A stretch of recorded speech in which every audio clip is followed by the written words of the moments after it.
the robe look weird to you? It almost looked like they were made of paper.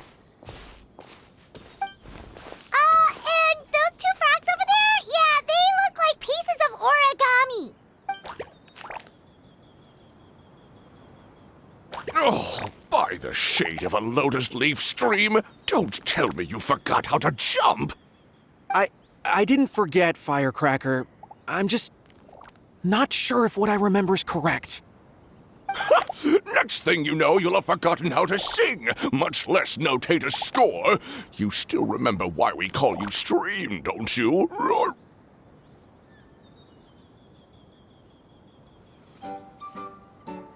Yeah, because I've got a great singing voice. Although these days, the name seems more ironic than anything. Not just a great voice, one that evokes the gentleness of early morning dewdrops flowing into a spring. So cheer up and make the jump over. If you're still unsure, just use that roll of magic thread. I won't laugh, I promise. Now, don't tell me you've forgotten how to use that as well. I haven't forgotten everything, Firecracker. Your name, for instance. It's kind of hard to forget that you're named after your fiery temper. Now do me a favor and pipe down for a second. I'll be right over.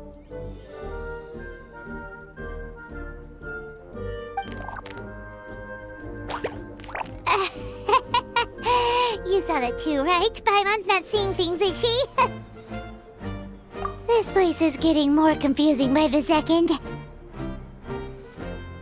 Anyway, why don't we go after those two frogs? They didn't look evil or anything. Plus...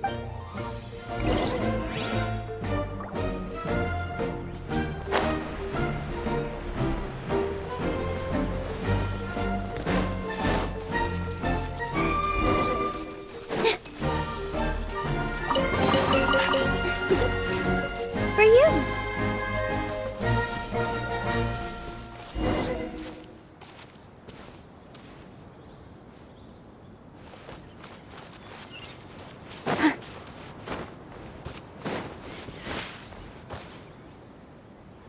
Guess we're not catching up to those frogs.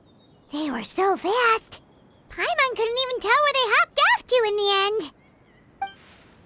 Excuse me, honored travelers. Did you come from the Cliff of Prophecy, perchance?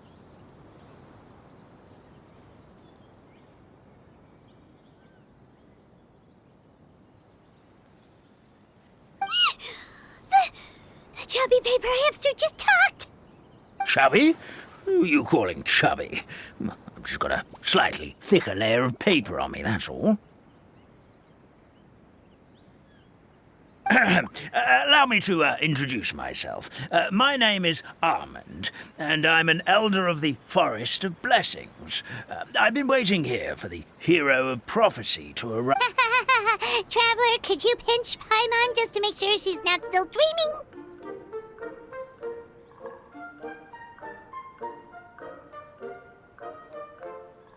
Pinching, you say? Well, I can help with that. Although you'll have to get a little closer. My arms are rather short. That's all right. We just need a minute to collect ourselves. Okay, we know for sure this isn't the world we're familiar with. The talking paper animals and all the paper trees and plants make that pretty clear. The hero from another world, supported by their companions, shall restore peace to the world. That is what... Dearie me, I completely forgot to introduce you to this world, didn't I? And here I am, getting all excited by the arrival of the hero. You'll have to excuse me. This old brain isn't what it once was. All shell and no nut.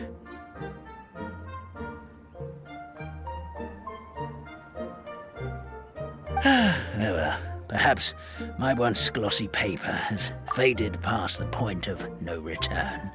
It's okay, really. You can just tell us all about this world now. Let me think. Where should I even begin? Pretty much forgotten everything that happened in the past. Right. I believe the story circulating along the pulp of this forest goes as follows. A long, long time ago, 3 goddesses created this world and named it Simulanka.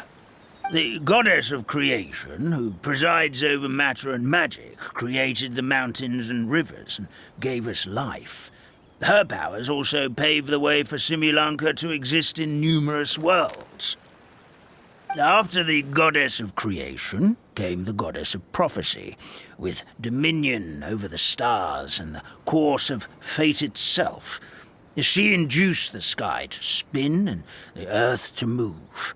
Even to this day, her statue still stands tall at the highest point of Constellation Metropole. The final goddess was the goddess of fate, she who reigns over all treasured tales and dearest wishes. She bestowed upon us the fierce and everlasting feelings of love and hate, and showed us the meaning of death and hope. Whoa, they all seem super impressive. Sounds like they really did a lot. Of course, all new residents of Simulanka come to the forest to thank the goddess of creation for founding this world, and travel to Constellation Metropole to witness the divinations of the goddess of prophecy's numerous oracles. After that, they make their way to the end of the world and tell the goddess of fate about their most cherished dreams. How it used to be? Did something bad happen?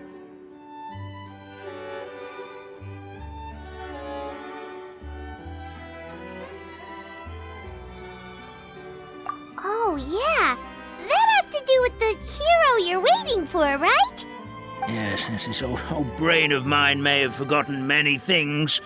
It came down from the skies in an ominous black mist and ravaged our homeland. Its gigantic footprints can... Sounds terrifying. The terror doesn't stop there, I'm afraid. Ever since the attack, the Calligraphy Tavern in the forest has been closed. No one knows why, but it's a catastrophe of the highest order for us, forest dwellers. A catastrophe of the highest order? All because a tavern closed? If we were talking about Mondstadt here, Paimon might understand, but is it really all that serious? Good goddess of creation above. We'd take even the greatest flood over the closure of the tavern. Wet paper will dry out with time. Fallen trees can be restored. But the Calligraphy Tavern is the only source of the magic tonic that sustains all creatures in the forest. Magic what? Magic tonic. It was gifted to the forest by the goddess of creation herself. A special potion that helps us maintain our vitality. Well, our bodies will gradually crumple and become brittle until they eventually disintegrate entirely. Our colors will fade and we'll start to lose our memory until we can't even remember our own names.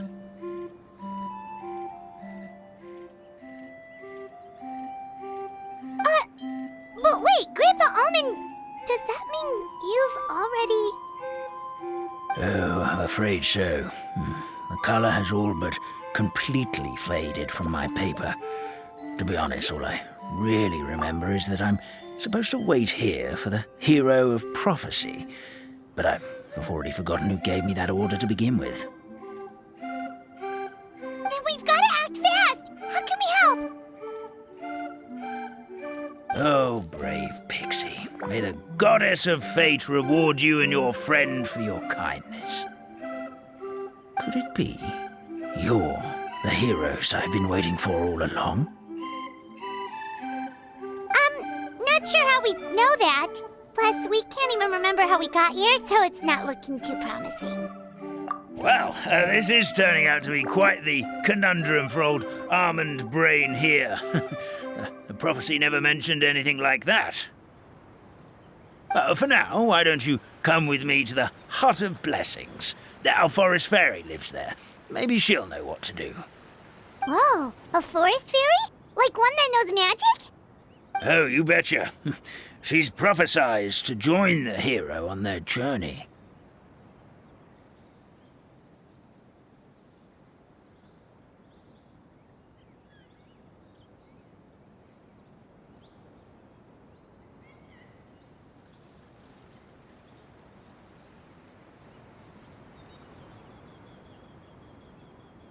Well, then, she sounds like exactly the kind of person we need. Please lead the way, Grandpa Almond.